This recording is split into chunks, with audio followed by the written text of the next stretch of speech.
بسم الله الرحمن الرحيم. لا حول ولا قوة إلا بالله العلي العظيم. أعوذ بالله من الشيطان اللعين الرجيم. بسم الله الرحمن الرحيم. الحمد لله رب العالمين. الصلاة والسلام على أشرف الأنبياء والمرسلين سید النبیین مولانا مولا الثقلین جد الحسن والحسین ابی القاسم محمد وعلى آلہ الطیبین الطاہرین المعصومین المظلومین ولعنۃ اللہ علی اعدائہم اجمعین من یومنا هذا الى قیام یوم الدین. اما بعد فقد قال رسول اللہ صلی اللہ علیہ وآلہ وسلم بسم اللہ الرحمن الرحیم. انا مدینۃ العلم وعلی بابها.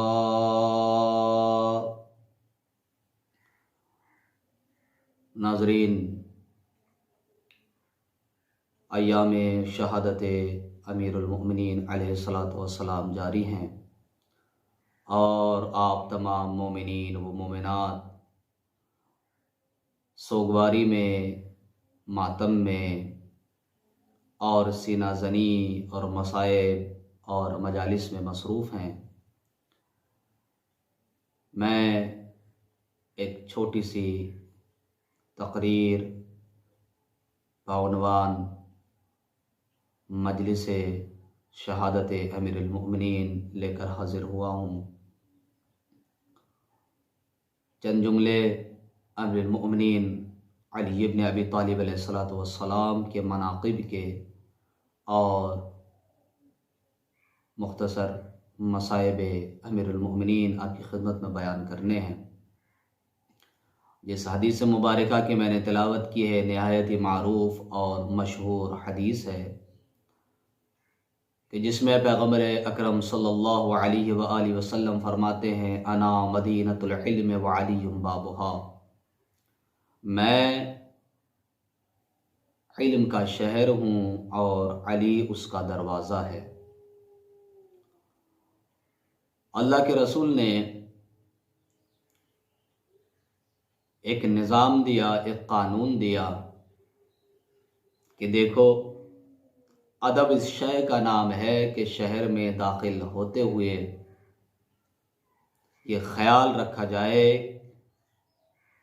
کہ با ادب انسان اور شریف انسان دروازے سے داخل ہو. لہذا قرآن کریم کے سورہ بقرہ کے اندر بھی پروردگار عالم نے یہ ارشاد فرمایا لیس البر بأن تأتوا البیوت من ظہورها ولكن البر من اتقى وأتوا البیوت من ابوابها. یعنی پروردگار عالم نے بھی قرآن کے اندر یہ بیان کر دیا کہ دیکھو، یہ شرافت نہیں ہے، یہ بر اور نیکی نہیں ہے کہ تم کسی کے گھر کے اندر چھتیں پھلانگ کر داخل ہو جاؤ، بلکہ نیکی یہ ہے کہ تم دروازے سے داخل ہو. قرآن کے اندر اس بات کی وضاحت اللہ رب العالمین نے اسی لیے کی. اگر آیت پر آپ غور کریں تو صرف یہ نہیں کہا پروردگار نے کہ نیکی یہ ہے کہ دروازے سے داخل ہو جاؤ، بلکہ یہ بھی کہا کہ چھتیں پھلانگ کر داخل ہونا یہ بری بات ہے، یہ خیر نہیں ہے، یہ نیکی نہیں ہے، یہ بھلائی نہیں ہے، اس میں کوئی ثواب نہیں ہے کہ تم چھتیں پھلانگ کر داخل ہو جاؤ. یہ بے ادبوں کا کام ہے، یہ چوروں کا کام ہے، یہ ڈاکوؤں کا کام ہے. لیکن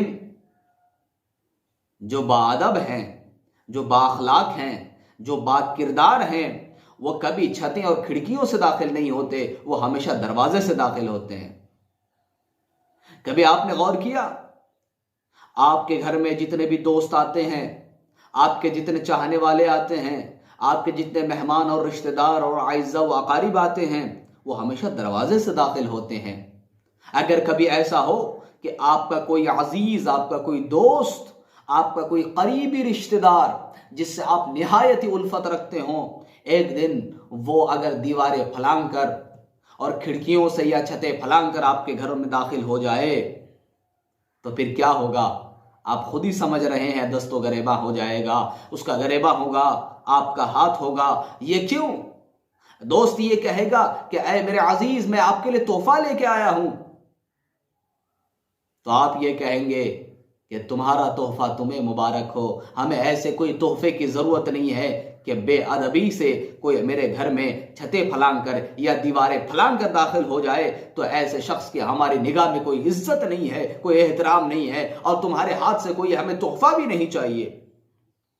تو اس کا مطلب یہ ہے کہ یہ بڑی بے ادبی ہے۔ اگر کوئی کھڑکیوں سے چھتیں پھلانگ کر یا دیواریں پھلانگ کر داخل ہوتا ہے تو اس کی ساری نیکیاں، اس کے سارے تحفے تحائف، اس کے سارے اعمال برباد ہو جاتے ہیں۔ اسی لیے پروردگار عالم نے کہا صرف اتنا کہہ دیتا تو کافی تھا کہ دروازے داخل ہو، لیکن اللہ نے یہ بیان کر کے خبردار، چھتیں پھلانگ کر نہ، اللہ نے ان کے اوپر یہ تنقید کی ہے کہ اللہ کے رسول یعنی ہمارے محبوب، ہمارے حبیب، ہمارے پیغمبر ایک دن ایسا آئے گا کہ وہ مجمع کے سامنے، مسلمانوں کے سامنے، کائنات کے سامنے علی کی فضیلت کو بیان کرے گا اور یہ کہے گا انا مدینۃ العلم وعلی بابها، میں شہر کا علم ہوں، میں علم کا شہر ہوں اور علی اس کا دروازہ ہے۔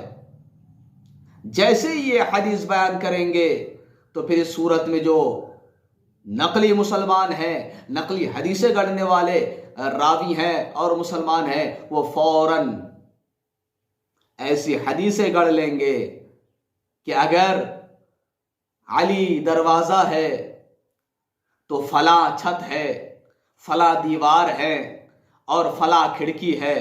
لہذا اللہ نے قرآن کے اندر واضح طور پہ بتا دیا کہ کھڑکی ہو، چھت ہو یا دیواریں ہوں، اگر ان کے سہارے آؤ گے تو نیکی نہیں رہے گی، تمہارے تحفے اور تمہارے اعمال تمہارے منہ پہ مار دیے جائیں گے۔ اگر آنا ہے تو دروازے سے آؤ، اس لیے کہ وَلَكِنَّ الْبِرَّ مَنِ اتَّقَىٰ وَأْتُوا الْبُيُوتَ مِنْ أَبْوَابِهَا، اگر دروازے سے داخل تم ہو گئے تو یہ نیکی ہے اور اس کا اجر بھی تمہیں ملے گا۔ تو آپ نے دیکھا پیغمبر اکرم نے صرف یہ نہیں کہا انا مدینۃ العلم وعلی بابها کہ میں علم کا شہر ہوں اور علی اس کا دروازہ ہے، یہ بھی کہا انا مدینۃ الحکمہ وعلی بابها، میں حکمتوں کا شہر ہوں، دانائی کا شہر ہوں اور علی اس کا دروازہ ہے۔ یعنی پیغمبر نے یہ واضح کر دیا اگر تمہیں ہم تک پہنچنا ہے تو علی کے سہارے پہنچو، اس دروازے سے پہنچو۔ اگر حکمت چاہیے تب بھی علی کے ذریعے سے آؤ، اگر علم چاہیے تب بھی علی کے سہارے آؤ، ورنہ جاہل کے جاہل بھی رہو گے اور حکمت سے دور رہو گے۔ اس لیے کہ حکمت اور علم دونوں کو حاصل کرنے کے لیے علی کے سہارے پیغمبر تک پہنچنا پڑے گا اور پیغمبر کے ذریعے سے پروردگار عالم کی بارگاہ تک پہنچنا پڑے گا۔ میرے عزیزوں، امیر المؤمنین علی ابن ابی طالب علیہ السلام کی ذات بابرکت کو چھوڑ کر انسان اگر زندگی گزارے تو عبث ہے، بیکار ہے، ایسی زندگی کی کوئی فضیلت نہیں ہے، ایسی زندگی کا کوئی کام نہیں ہے۔ پروردگار عالم ایسی پوری زندگی کو اس کے لیے بوجھ بنا کر آخرت میں اس کے پشت کے اوپر ڈال دے گا۔ علی سے دور کیسے رہیں؟ اس لیے تفسیر کبیر کے اندر، پہلے ہی جلد کے اندر، تفسیر کبیر کے جلد اول میں فخر الدین رازی لکھتے ہیں کہ علی سے دور کس طرح رہیں؟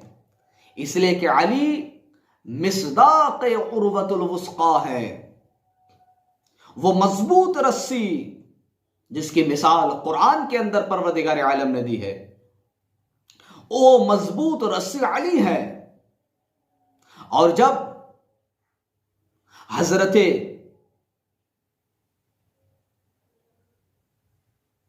فخر الدین رازی اس کشمکش میں تھے کہ نماز کے اندر بسم اللہ الرحمن الرحیم کو آہستہ پڑھا جائے یا زور سے پڑھا جائے، پریشان ہوئے، اور جب پریشان ہوئے تو وہ یہ کہتے ہیں کہ میں نے بڑی کتابیں ٹٹولیں، حدیثیں دیکھیں، روایات کا سہارا لیا، آخر میں میرا مسئلہ آسان ہو گیا، اور پھر انہوں نے فتویٰ دے دیا کہ جاؤ اور نماز میں بسم اللہ الرحمن الرحیم کو بلند آواز سے پڑھو۔ دیگر مسلمین کے بڑے بڑے علماء وہ اکٹھے ہوئے اور آ کے کہنے لگے کہ اے فخر الدین رازی، اے علامہ، آپ کو یہ حق کس نے دیا، جبکہ ہمارے یہاں یہ اتفاق ہے کہ بسم اللہ الرحمن الرحیم ہمیشہ آہستہ پڑھی جائے گی، اور آپ نے کہہ دیا کہ نماز میں سورہ الحمد یا دیگر سورہ سے پہلے بسم اللہ کو بلند آواز سے پڑھیں، آپ کو یہ حق کس نے دیا، کہاں آپ کو یہ ملا؟ تو آپ نے کہا، فخر الدین رازی نے کہا کہ مجھے یہ کتابوں کے اندر مل گیا، امیر المؤمنین نے ہماری مشکل کشائی کی، اس لیے کہ ہم نے جب ان کی زندگی کو پڑھا تو یہ پڑھنے میں آیا کہ علی جب نماز پڑھتے تھے تو بسم اللہ الرحمن الرحیم کو بلند آواز سے پڑھتے تھے۔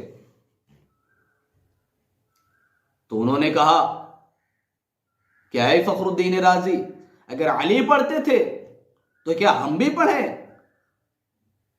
علی کی کیا حیثیت ہے نعوذ باللہ؟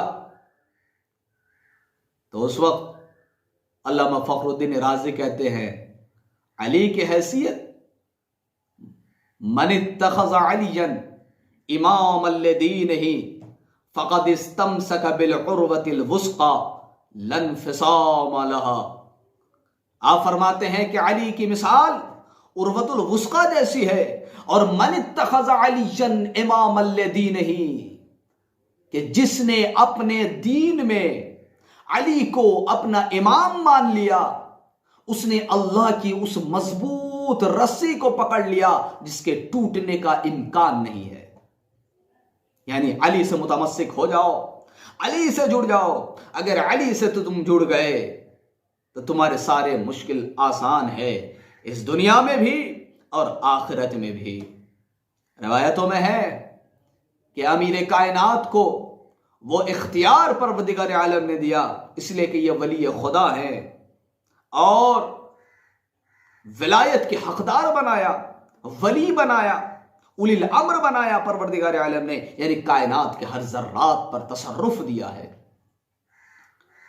اللہ کے رسول نے ایک دن کہا ہے علی جاؤ اور جنت البقیع میں کھڑے ہو کر جب سورج طلوع ہو تو جا کے سورج کو سلام کرو، سورج تمہارے سلام کا جواب دے گا۔ پیغمبر کے جو دیگر اصحاب تھے انہوں نے یہ سنا تو انہوں نے کہا کہ ہم بھی چلیں گے علی کے ساتھ، اور وہ بھی امیر المومنین کے ساتھ جنت البقیع میں آئے۔ امیر المومنین نے چڑھتے سورج کی طرف اشارہ کیا اور کہا سلام تجھ پر اے مطیع پروردگار، اے اللہ کی اطاعت کرنے والے سورج، تجھ پر سلام ہو۔ جیسے امام نے کہا ادھر سے آواز آئی وعلیک السلام، آپ پر بھی سلام ہو اے امیر المؤمنین، اے تمام علوم کے جاننے والے علی، آپ پر بھی سلام۔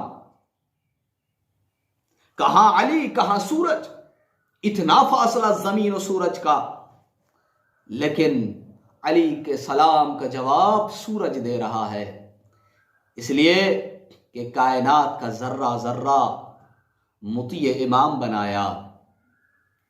وَكُلَّ شَيْءٍ فِيهِ امام مبین، ہر چیز کو امام مبین کے اندر پروردگار عالم نے ڈال دیا، اور سب کی اطاعت لازم و واجب قرار دیا امیر المؤمنین علیہ الصلوۃ والسلام کی۔ وہ علی جس کو سورج سلام کرے، چڑھتا سورج، طلوع ہوتا ہوا سورج جس علی کو سلام کرے۔ آج علی مدینے کے اندر اتنے غریب ہو چکے کہ علی کو سلام کرنا تو دور کی بات۔ روایت میں ہے کہ شہزادی نے، بی بی سیدہ نے ایک دن پوچھا کہ اے علی، سنا ہے مسلمان تمہیں سلام نہیں کرتے۔ علی کی فضیلت پہ کیا فرق پڑتا ہے؟ ارے جن کو سورج سلام کرے، اگر لوگ سلام نہ کرے تو علی کی فضیلت کون سی کم ہوتی ہے؟ لیکن مصیبت تو یہ ہے، جیسے بی بی سیدہ نے کہا کہ علی سنا ہے کہ لوگ آپ کو سلام نہیں کرتے، مولا علی نے کہا کہ اے سیدہ، اگر بات یہاں تک ہوتی تو پھر بھی ٹھیک تھی کہ لوگ علی کو سلام نہیں کرتے، مگر عالم تو یہ ہے کہ میں علی مسلمانوں کو سلام کرتا ہوں، علی کے سلام کا جواب لوگ نہیں دیتے۔ یہ مصیبتیں اس امیر المومنین کے لیے ہے جو مدینے کی گلیوں میں رات بھر پہرا لگا کر یتیموں کا خیال رکھتے ہیں، ان کے گھروں میں ان کی ضرورت کی چیزیں پہنچاتے ہیں۔ آزادارو، اس مدینے کو ترک کیا علی نے، کوفے میں جا کے بس گئے، حکومت قائم کی۔ ایک روز وہ آیا کہ شب 19 آ گئی، اور پہلی شب قدر میں امیر المومنین اپنے بیٹی ام کلثوم کے یہاں مہمان ہوئے۔ مولا امیر المومنین کے سامنے 2 طرح کی غذا فراہم کی گئی۔ ہماری نگاہ میں تو وہ 2 غذا نہیں ہے، مگر علی کی نگاہ میں وہ 2 غذا ہے، ایک نمک ہے، ایک دودھ ہے۔ ایک مرتبہ امیر المومنین ناراض ہوئے اور ناراض ہو کر کہنے لگے، اے ام کلثوم، کیا تم بھی اپنے بابا کے ساتھ ایسا فعل انجام دو گی؟ کہا، اے بابا، مجھ سے کیا خطا ہو گئی، کیا گستاخی ہو گئی؟ کہا، بیٹی، تو نے کبھی دیکھا ہے کہ 2 غذا کو علی ایک ساتھ تناول کر رہے ہیں؟ کہا، بابا ٹھیک ہے، میں نمک کو ہٹا لیتی ہوں، آپ دودھ سے افطار کر لے یا دودھ سے سحری کر لے۔ اللہ اکبر، اللہ اکبر۔ ایک مرتبہ امیر المومنین نے کہا، نہیں نہیں، تم دودھ کو ہٹا لو، میں نمک سے ہی گزارا کر لوں گا، یہ علی کی زندگی ہے۔ عزادارو سنیں گے، رات بھر علی عبادتوں میں مصروف ہے، شب قدر ہے نا، شب قدر میں امیر المومنین کبھی عبادت میں مصروف ہے، کبھی گھر کے صحن میں آتے ہیں اور آسمان کی طرف سر کو بلند کر کے، نگاہیں بلند کر کے کہتے ہیں، ہاں خدا کی قسم وہ وقت آ گیا جس کا وعدہ علی سے کیا گیا تھا۔ ان عالم کو دیکھتے ہیں، ان حالتوں کو دیکھتے ہیں، سیدہ زینب پریشان ہے، ام کلثوم پریشان ہے، حسن حسین پریشان ہے کہ آج بابا کی حالت تو غیر ہے۔ اللہ اللہ، جب صبح کا وقت ہوا تو بیٹیوں نے کہا، بابا آج ہم مسجد نہ جائیے، آج گھر میں نماز ادا کر لیجئے، حالات کچھ اچھے نہیں دکھتے۔ مگر علی نے کہا کہ نہیں، ہمیں تو مسجد میں جانا ہوگا۔ لیجیے عزادارو، گھر سے علی نکلے، مرغابیوں نے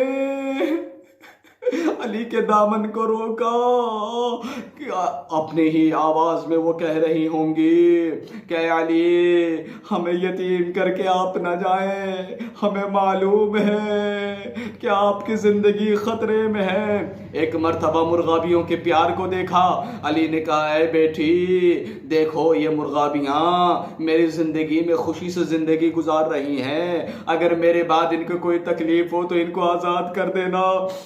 آزادارو، لیجیے، اجازت مل گئی، امیر المومنین آ گئے، اور کوفے کی مسجد میں آنے کے بعد ایک مرتبہ گلدستہ اذان پر پہنچے، علی نے اپنی آواز سے اذان دی، کوفے میں ہر جگہ علی کی آواز پہنچی، ادھر محراب عبادت میں پہنچے، علی نے نماز شروع کیا، پہلی رکعت کا پہلا سجدہ یا دوسرا سجدے سے جیسے ہی سر اٹھانے لگے، ابن ملجوم ملعون، کائنات کا سب سے بڑا شقی، زہر سے بجھائی گئی تلوار کو اٹھایا، امیر المومنین کے فرقے مبارک پر ضرب لگائی، علی کا سر 2 حصوں میں تقسیم ہو گیا۔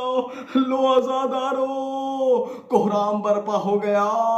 ایک مرتبہ آواز بلند ہونے لگی, جبرائیل کی آواز بلند ہو گئی کہ ہاں امیر المومنین قتل ہو گئے. ارے مینار ہدایت منہدم ہو گئے.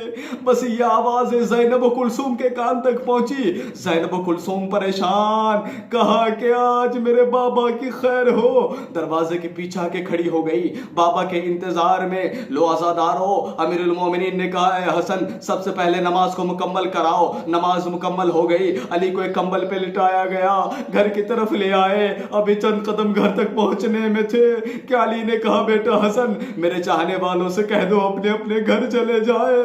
ہم یہ نہیں چاہتے اگر ہماری حالت کو زینب و کلثوم نے دیکھ لیا تو وہ برداشت نہیں کر سکتے. ان کا گریا اور ان کی فریاد کی آواز میرے نامحرموں کے کانوں تک نہ پہنچے. ہزادارو ادھر جیسے امیر المومنین نے کہا, مولا حسن نے اپنے اصحاب سے کہہ دیا, سب لوگ اپنے اپنے گھروں میں چلے گئے. میں کہوں گا ہے میرے مولا یہ 40 ہجری ہے, یہ کوفہ ہے, آپ کے چاہنے والوں کا مجمع ہے, آپ کے مقتدیوں کی صف ہے. ارے یہاں اگر زینب و کلثوم کی آواز کا اتنا پردہ ہے تو آئیے ذرا 61 ہجری کربلا میں آ جائیے. زینب کے سامنے ماجایا حسین کو قتل کیا جاتا ہے اور زینب ایک ٹیلے پہ کھڑی ہو کر آواز دیتی ہے اے پسر سعد, ارے تیرے سامنے میرا ماجایا ذبح ہوتا ہے اور تو کھڑا ہو کے دیکھتا ہے. مگر زینب کی آواز پر کوئی لبیک کہنے والا نہیں ہے. ہاں آزادارو علی کو لے آئے اور جیسے گھر میں لے آئے کوفے کا جو سب سے بڑا طبیب ہے, بس 2 جملے سماعت فرما لے اور پرسہ دے دیجئے. کوفے کا جو سب سے بڑا طبیب ہے اس کو بلایا گیا اور اس نے آ کے علی کی حالت کو دیکھا. علی کی حالت کو دیکھنے کے بعد ایک مرتبہ جانے کے بعد کہا, نکلتے ہوئے کہا کہ اے حسن مجتبی, اے زہرا کے لال, اے علی کے پیارے, ارے اپنے بابا کو آخری دیدار کر لو اور آخری خدمت کر لو, اس لیے کہ بدن سے کافی خون بہ گیا ہے, اب علی کا بچنا ناممکن ہے. حسن مجتبی نے طبیب کے منہ پہ ہاتھ رکھ دیا کہ طبیب آہستہ بول. ارے دروازے کے پیچھے میری بہنیں کھڑی ہیں, وہ برداشت نہیں کر سکتی, وہ برداشت نہیں کر سکتی. میں کہوں گا مولا ارے زینب کو ابھی عادی بننے دیجئے, ورنہ کربلا میں زینب کے سامنے بڑی بڑی مصیبتیں آنے والی ہیں. صرف زینب کو سننا ہی نہیں ہے, زینب کو تو دیکھنا بھی ہے. لو عزادارو سنیں گے, امیر المومنین کا وقت آخر آیا. ایک مرتبہ علی ابن ابی طالب میں وہ طاقت نہیں ہے کہ علی ابن ابی طالب بیٹھ کر یا کھڑے ہو کے نماز ادا کرے. بستر علالت پہ پڑے ہوئے ہیں, 2 انگلیوں سے در خیبر کو اکھاڑنے والا علی آج بستر شہادت پہ پڑے ہوئے ہیں. کبھی اٹھتے کہتا السلام علیک یا رسول اللہ, السلام علیک یا فاطمہ الزہرا, السلام علیک یا خدیجہ الکبریٰ. امام حسن نے پوچھا بابا کس کو سلام کر رہے ہیں؟ کہا دیکھتے نہیں تمہارے نانا لینے کے لیے آئے, یہ تمہاری نانی خدیجہ لینے کے لیے آ گئی, یہ تمہاری اماں ارے فاطمہ الزہرا کو دیکھو یہ لینے کے لیے آ گئی, مجھے جانا ہے. سب سمجھ گئے کہ یہ وقت آخر ہے. وصیتوں کا سلسلہ شروع ہوا, آخری ہچکی لی, علی اس دنیا سے رخصت ہو گئے, جنازہ تیار ہو گیا. ایک طرف سے حسن نے اٹھایا, دوسری طرف سے حسین نے اٹھایا, اور 2 طرف سے اپنے آپ جنازہ اٹھ گئے. بعد میں کسی نے پوچھا کہ اے حسن مجتبی 2 طرف سے تو آپ دونوں بھائیوں نے جنازہ اٹھایا تھا, مگر 2 طرف سے خود ہی جنازہ اٹھ گئے تھے, یہ کون تھے جنازہ اٹھانے والے؟ تو ایک مرتبہ حسن مجتبی نے کہا اے شخص تجھے نہیں معلوم, وہ جبرائیل و میکائیل تھے, تو جنازے کو کندھا دے رہے تھے. میں کہوں گا اے جبرائیل و میکائیل, ارے کوفہ میں کندھا دینے والے بہت ہیں, ارے کربلا میں آ جاؤ. اسی علی کے پیارے زہرا کا لال غریب حسین، ارے جنازہ کو کندھا دینے کی تو دور کی بات، جلتی اور تپتی ریت کے اوپر ایک لمبی مدت تک حسین کا جنازہ پڑا رہا، کوئی غسل و دفن کرنے والا نہیں، کوئی کفن کو پوچھنے والا نہیں۔ الا لعنت اللہ علی القوم الظالمین۔ بات اب حسین